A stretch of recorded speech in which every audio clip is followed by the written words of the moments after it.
जैसे आई दिवाली, बातें फूलों जैसी, दिल पे इश्क की लाली, ऐसा इश्क हुआ है जैसे आई दिवाली।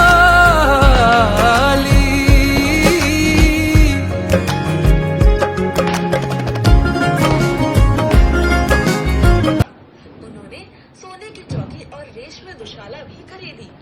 जब लक्ष्मी जी घर आई तो साहूकार की बेटी ने माता महालक्ष्मी को सोने की चौकी पर बैठने को कहा। इस पर लक्ष्मी जी ने कहा, इस पर तो राजा रानी बैठते हैं। इतना कहकर वह साफ जमीन पर ही बैठ गई और बहुत प्रेम से पूजन करने लगी। माता लक्ष्मी साहूकार के परिवार के इस आदर सत्कार से बहुत प्रसन्न हुई और उनके घर को सुख संपत्ति से भर गई। हे लक्ष्मी माता, जिस तरह आपने साहूकार के परिवार पर अपनी कृपा बरसाई, उसी तरह सबके घरों को सुख संपत्ति से भर देना।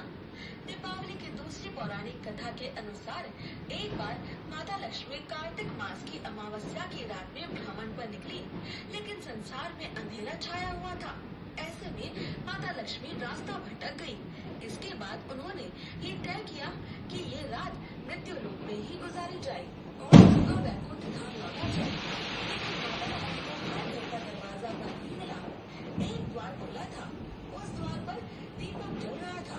इस पर माता लक्ष्मी दीपक की रोशनी की ओर चली गई। वहाँ जाकर माता लक्ष्मी ने देखा कि एक बुजुर्ग महिला काम कर रही थी। इसके बाद माता लक्ष्मी ने उससे कहा कि उनको रात में रुकने के लिए स्थान चाहिए। फिर बुजुर्ग महिला ने माता को अपने घर में शरण दी और बिस्तर भी प्रदान किया। इसके बाद वो अपने काम में लग गई। काम करते करते बुजुर्ग महिला की आंख लग गई।